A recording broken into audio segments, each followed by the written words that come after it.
Filsafat dinamis, berjumpa kembali bersama saya Paman Apik Agus Ngermanto dalam Manusia Digital. Kali ini kita akan membahas tentang yang rame-rame TWK, Tes Wawasan Kebangsaan.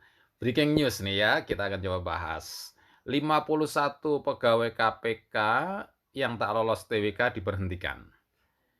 KPK bakal pecat 51 dari 75 pegawai yang tak lulus TWK.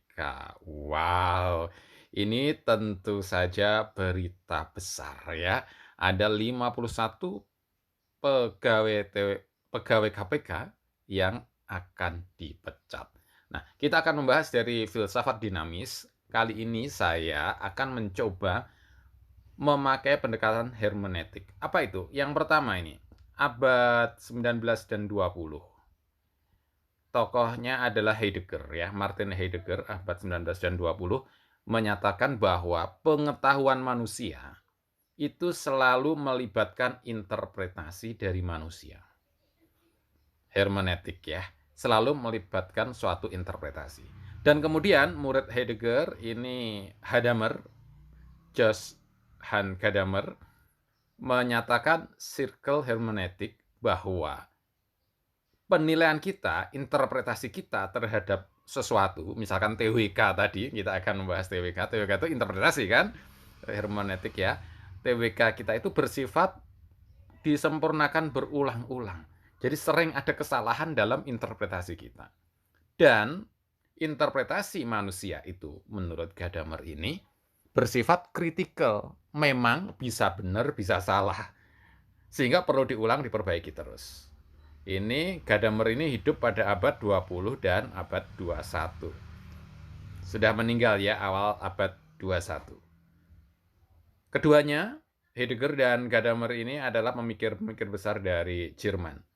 Kemudian yang paling bawah ini mengembangkan hermeneutik Wittgenstein itu adalah Fatimo, pemikir besar dari Italia. Sekarang usia sekitar 86 tahun, masih hidup ya. Maka kita bisa diskusi banyak ini ya. Yang mengembangkan Wittgenstein, yaitu berdasarkan hermeneutik.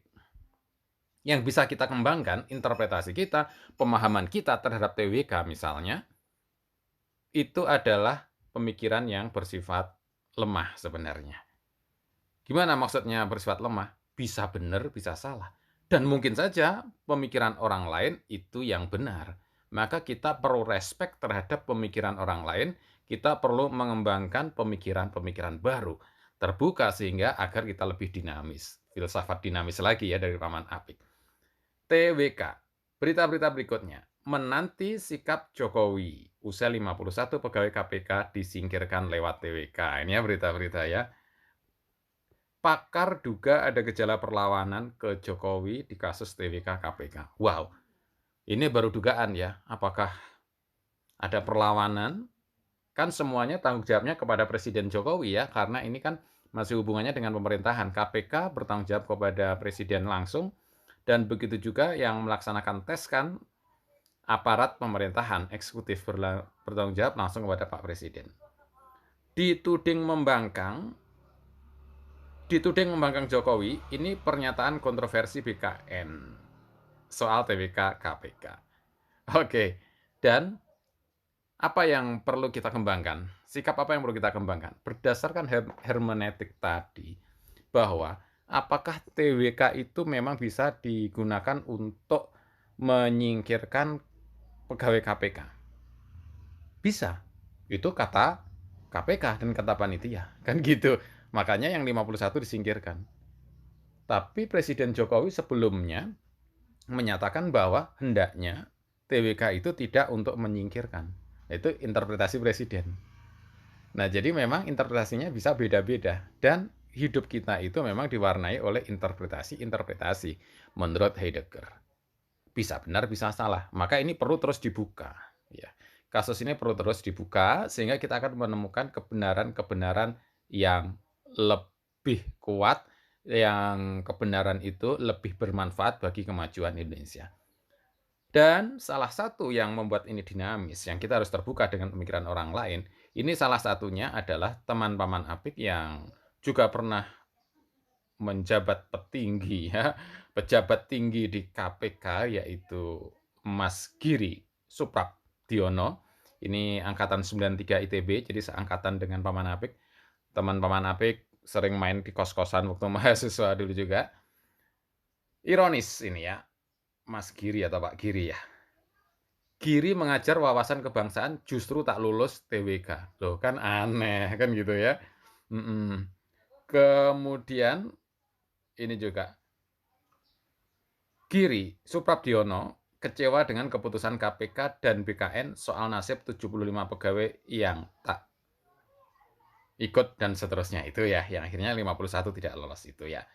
Padahal, nah ini yang menjadi ironis itu adalah Mas Giri ini adalah pengajar tentang wawasan kebangsaan di Indonesia. Di seminar-seminar, di pelatihan-pelatihan, kalau orang pengen mengajarkan wawasan kebangsaan, mengundang Mas Giri ini. Pesertanya bisa para menteri, kepala daerah, pejabat eselon 1. Jadi pejabat tinggi itu kalau ingin belajar wawasan kebangsaan, belajarnya ke Mas Giri. Nah ini ironis, Mas Giri tidak lolos, termasuk yang 75 tidak lolos, termasuk yang 51 tidak lolos ya kabarnya. Nah kenapa bisa begitu? Maka kita akan kembali kepada teori hermeneutik tadi. Bahwa tes wawasan kebangsaan ini adalah bersifat interpretasi. Jadi bahwa misalnya Mas Giri tidak lolos itu berdasarkan interpretasi panitia ya, KPK dan BKN tadi. Tapi berdasarkan interpretasi kita dengan biodata Mas Giri yang begitu bagus tentang wawasan kebangsaan, harusnya Mas Giri lolos. Kalau Mas Giri nggak lolos berarti tesnya yang salah kan gitu. Nah maka ini perlu dialog. Dua sudut pandang interpretasi perlu dialog sehingga terjadi circle tadi ya. Circle tadi untuk interpretasi makin menuju kebaikan-kebaikan itu menurut Gadamer ya, muridnya Heidegger tadi. Dan dari dialog-dialog inilah muncul dinamika. Muncul dinamika yang nanti Indonesia makin maju, makin maju. Itu bisa kalau kita menyadari bahwa menurut Fatimo, weak thoughts, apa yang kita pikirkan itu adalah pemikiran yang lemah, yang bisa salah. Orang lain mungkin saja benar. Tapi kita bersama-sama untuk sama-sama mencari kebenaran atau mendekati kebenaran yang terus berproses demi kebaikan Indonesia. Dan bagaimanapun, ujungnya kita harus terima bahwa kita hidup di negara Indonesia, bahwa dalam hal ini ujungnya pemerintahan kita yang tertinggi adalah Presiden Jokowi. Sehingga bahwa nanti Presiden itu mengambil keputusan seperti apa, itu harus kita hormati. Bagaimana kalau keputusan Presiden salah? Loh, keputusan Presiden itu untuk salah bisa saja. Tetapi kan Presiden sudah dipercaya oleh kita, oleh rakyat, untuk menjalankan pemerintahan selama 5 tahun. Dan kalau kesalahannya kesalahan yang wajar, ya itu harus kita terima, apalagi pro dan kontra. Nah nanti setelah 5 tahun, kalau kita cocok dengan presidennya, pemilu, ya kita pilih lagi. Yang nggak cocok, milih yang lain. Jadi kita akan nunggu ke situ. Nah kalau untuk masalah kayak sekarang TWK, maka ujung akhirnya kita akan menunggu memang keputusan dari Pak Presiden Jokowi, dan Pak Presiden Jokowi juga terbuka dengan masukan-masukan dengan dinamika-dinamika. Semua kita tujukan untuk kebaikan Indonesia yang lebih maju. Bagaimana menurut Anda? Silahkan teruskan komen-komennya dan pertanyaan di kolom komentar bawah ini. Terima kasih.